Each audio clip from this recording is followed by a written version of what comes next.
is a fairly new technology and it is disruptive.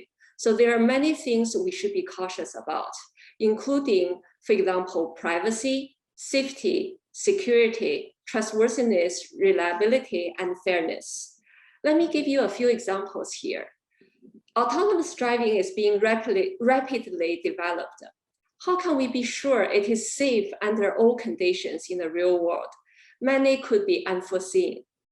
Or at least, how can we be sure autonomous driving is at least safer than human driving? Another big challenge is privacy. AI relies heavily on data, yours and mine. How can we protect the privacy of our data?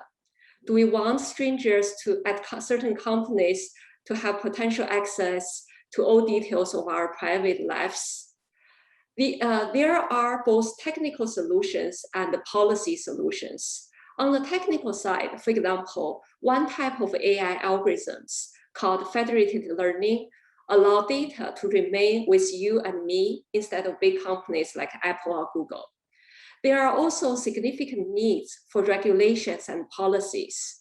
We need these to ensure user privacy, but still encourage the sort of innovations that AI has made possible.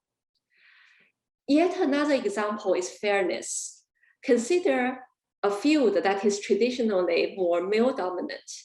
If an AI algorithm learns that from existing data to associate gender with hiring, that could have bad consequences that disadvantages other highly qualified applicants.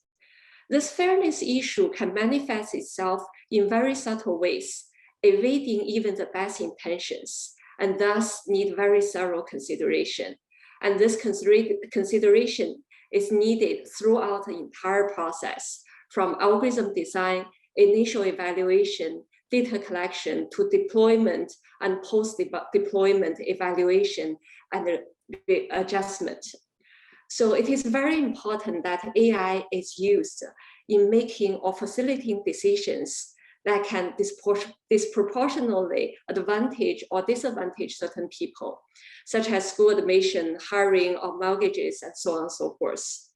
I also really want to highlight that we are already under the heavy influence of AI algorithms. One manifestation is in the form of recommendations, which is largely driven by the AI algorithms. Such recommendations including, for example, which video you see next on YouTube, which posts are pushed to you first on Facebook, which products are recommended to you on Amazon, which new contacts are recommended to you on social media platforms, and what ads you see on all sorts of platforms. So why do we need to be cautious about this? Well, most of these platforms, such as Facebook, YouTube, have strong incentives to keep users on their platforms as long as possible. Therefore, recommendation systems, largely based on AI algorithms, are optimized to maximize engagement, or you can even say addiction. To do that, it often takes advantage of human fallacy. We want to hear what we agree with. So if a user watches a conspiracy video, more conspiracy content is likely to be recommended to the user. This is often called a filter bubble or echo chamber. This is heavily associated with polarization and divisiveness of society, the increase of extremist viewpoints, as well as the propagation of misinformation. Similarly, in non-political settings, AI algorithms in social media platforms, entertainment platforms, and game platforms are associated with addiction to content or games, potentially jeopardizing societal well-being.